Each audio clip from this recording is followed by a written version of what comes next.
Je vais tout d'abord laisser la parole à Dénès Lostis. Dénès, vous êtes le coprésident de France Nature Environnement Bretagne et son représentant au comité régional de l'énergie. Bonjour Dénès. Et bonjour Pauline et bonjour tout le monde. Alors, quels sont les objectifs de ce webinaire?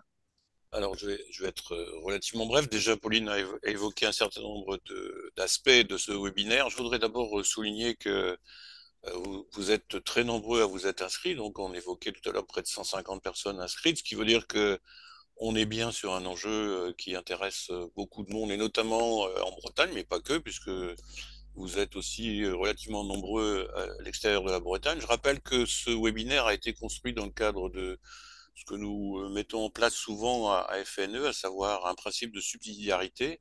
C'est un webinaire qui intéresse l'ensemble du mouvement et au-delà, mais qui est mis en œuvre par FNE Bretagne. Donc, de ce côté-là, je voulais remercier tous ceux qui, au sein de FNE Bretagne, ont pu contribuer à la mise en œuvre de ce webinaire, ce qui n'a pas toujours été facile, et notamment, je voudrais tout de suite souligner l'absence de l'ADEME. L'ADEME était invitée tout naturellement à participer à nos échanges, et l'ADEME a considéré que les orientations qui étaient proposées dans le cadre de ce séminaire ne lui convenaient pas, ce que je regrette profondément. J'ai été administrateur de l'ADEME pendant 2 mandats, et je trouve que la place de l'ADEME était toute inscrite dans ce webinaire, et ce qui ne nous empêche pas de continuer à discuter à l'échelle nationale, notamment avec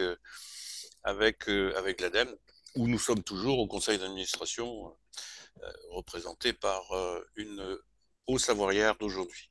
Alors, si j'ai bien compris l'orientation de ce séminaire, on abordera essentiellement la méthanisation agricole. Donc, je voudrais quand même indiquer qu'il y a d'autres formes de méthanisation. Alors, je ne sais pas si les différents intervenants euh, euh, souligneront cet aspect.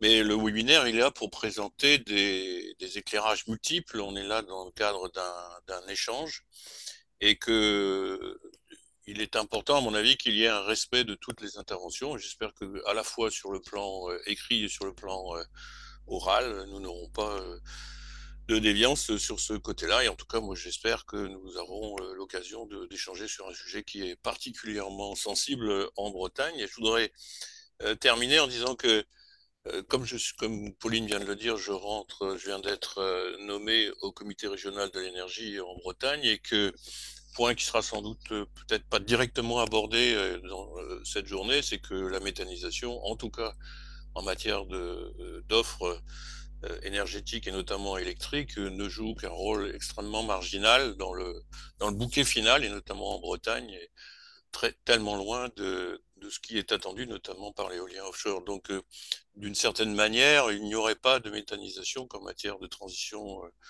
énergétique et surtout électrique, cela n'aurait pas d'impact majeur. La- je voudrais terminer par une question qui est en filigrane, à mon avis, dans tout ce webinaire. Vous savez sans doute que nos associations, dans leur immense majorité, se sont prononcées pour un moratoire. La difficulté est que politiquement, ce positionnement est insuffisamment relayé, ou compris, ou mis en œuvre en tout cas. Et donc, pour moi, il est très important de savoir comment nous réussirons à peser sur la décision, et éventuellement réussir à freiner cette expansion relativement importante dans un certain nombre de territoires agricoles, et en tout cas chez nous en Bretagne. Donc moi, je vous souhaite à tous une excellente journée. Je vous quitterai cet après-midi parce que justement, on installe le comité régional de l'énergie breton, pardon, demain matin à Rennes, et je dois partir ce soir pour Rennes par le train. Donc je vous souhaite une excellente journée, et merci à Pauline d'avoir accepté d'animer cette journée. À bientôt. Merci Dénès et merci à France Nature Environnement Bretagne pour sa confiance.